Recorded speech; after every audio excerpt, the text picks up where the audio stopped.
plupart du temps, quand on commence à penser, eh bien notre mental va nous amener dans des espaces-temps qui sont ailleurs qu'ici maintenant. À partir du moment où on commence à penser, on n'est plus là, dans le présent. On part dans un autre espace-temps. Et cet espace-temps, il n'y a pas beaucoup de choix là. C'est soit le passé, soit le futur.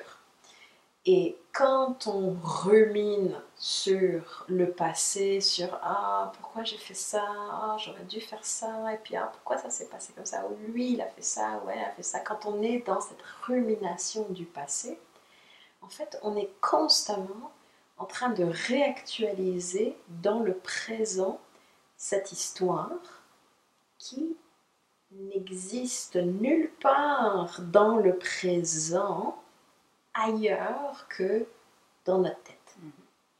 Sauf que notre tête a un tel pouvoir que ce qu'on se raconte, on le croit et nous fait vivre. De quoi le croire? Parce que dès qu'on commence à se raconter l'histoire, eh ben, il y a toutes les émotions qui vont avec.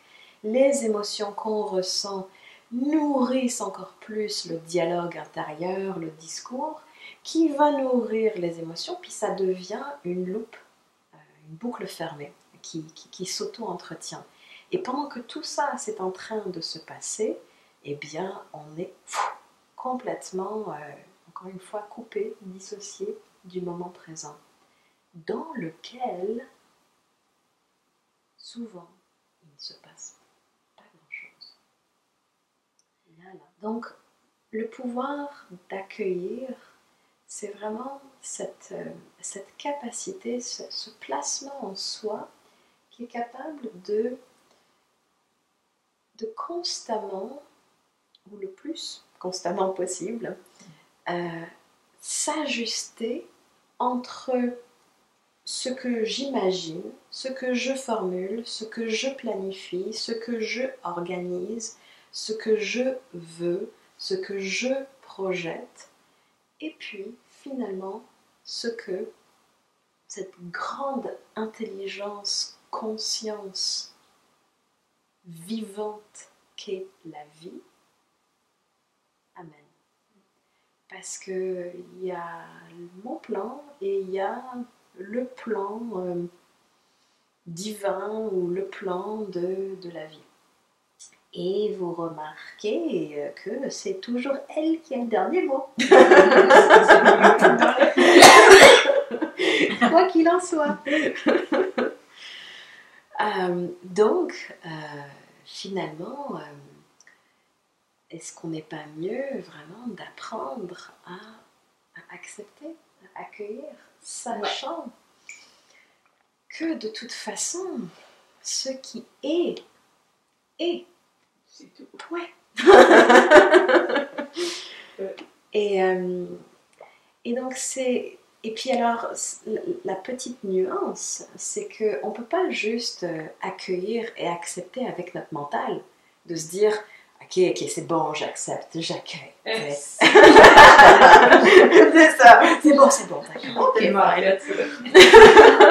Mais quand ça continue à tourner, et puis c'est ça, et puis là, l'histoire réembarque, et puis finalement, on pense accueillir, mais ce qu'on vit à l'intérieur, entre les émotions qui se remettent en mouvement, entre l'histoire dans notre tête qui reprend à dire « Ah, mais quand même, finalement, ça aurait été quand même mieux », ou en tout cas, tu sais, qui continue à vouloir que ce qui se passe soit autrement que ce qui est. On s'acharne là-dessus. Ouais. C'est incroyable, qu'est-ce qu'on peut faire. Ouais, absolument. Il y a une difficulté à justement lâcher prise complètement et accueillir ce qui est là. Et plus on est en mesure d'accueillir ça dans l'instant, j'ai envie de dire, plutôt que de l'étirer, plus on se ramène dans la justesse du moment présent et dans la paix de l'instant présent. Vraiment, c'est incroyable. Et puis c'est souvent ça le baromètre qui nous permet de vraiment apprécier si on a pleinement accepté, si on accueille pleinement le moment présent. C'est que d'un coup, on a lâché quelque chose et ce qui revient, c'est on est en paix. Peut-être même en joie de « Ah bah finalement c'est parfait comme ça, là. C'est vraiment parfait. » Parce que dans le fond, c'est en effet toujours parfait. Même si on ne le voit pas tout de suite, parce que voilà, il y a ce décalage entre ce qu'on veut et ce qui est, mais avec le recul, c'est toujours parfait. Alors cette capacité à accueillir, eh bien, il y a des placements à l'intérieur de soi qu'on peut cultiver. Accueillir, c'est finalement apprendre à être. Simplement être avec ce qui est. Plutôt que de penser à ce que ça devrait être, ou plutôt que de faire toute plein de choses pour éviter que ce soit comme c'est.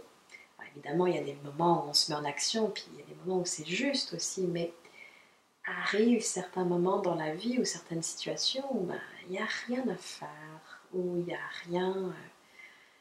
voilà, c'est juste d'être avec ce qui est. Comment est-ce qu'on fait pour être avec ce qui est? Alors ça, c'est ce que je vais vous proposer comme pratique dans la méditation. On va apprendre parce que finalement, tout ça, ce sont des placements intérieurs qu'on a plus trop l'habitude de cultiver dans notre quotidien. Parce que bon, pour mille et une raisons, la vie et la société dans laquelle nous vivons présentement ne privilégie pas vraiment le placement de l'être, mais plutôt la disposition du faire, d'être toujours dans une énergie beaucoup plus masculine, dans le yang, dans le oh ouais, let's go, je combats, je résiste, je vais jusqu'au bout. Alors que les énergies beaucoup plus féminines qui sont dans la réceptivité, qui sont dans l'accueil et dans l'ouverture à ce qui est, qui reçoit ça, ça, ce sont des énergies auxquelles on est beaucoup moins habitué dans notre société et donc nous aussi, même en tant que femmes. C'est incroyable à quel point, même nous les femmes, on a perdu réellement cette qualité d'être du féminin. On essaye de faire comme les hommes, on met en avant vraiment notre côté masculin beaucoup plus que le côté féminin. Mais voilà, mais il y a tellement d'avantages finalement à plein de situations dans nos vies de cultiver ce placement, cette qualité d'être vraiment avec ce qui est. Énormément d'avantages à être en mesure de vivre ça comme ça. Donc c'est ça, on va faire ça tantôt. Et je veux juste un petit, parce que le corollaire du accueillir, pour moi, c'est le lâcher prise, qu'on peut aussi nommer comme le laisser être. Lâcher prise, il y a comme un côté un peu d'une action encore, on doit lâcher prise, alors que laisser être, il y a encore quelque chose de encore plus féminin là-dedans. Ce qui n'exclut pas le lâcher prise dans le laisser être, mais c'est vraiment encore plus une disposition intérieure. Laisser être ce qui est, tout simplement. Cesser de constamment se battre contre la vie, de se battre contre les événements, de se battre, de résister, de forcer. C'est comme, il y a un temps pour tout, il y a un temps pour ça, à certains moments, quand vraiment on est animé et qu'on sent que c'est juste, puis en général, il y a une direction à ça, mais lorsque c'est constamment contre tout, que on a cette difficulté à juste accueillir les choses comme elles sont, c'est épuisant, c'est vraiment épuisant pour nous. Alors voilà, pour l'instant, ça c'est un peu c'est un peu la vision qui est proposée. Et à travers la pratique de méditation, là, je vous invite à ce qu'on goûte finalement ce placement-là de l'accueil, accueillir ce qui est et laisser être ce qui est. Et vous allez voir, juste avec soi-même, les yeux fermés, en présence, il y a tout le terrain de jeu pour pratiquer ça. Pas besoin d'aller bien loin, là. Il y a tout ce qu'il faut là. Ou là, en tout cas.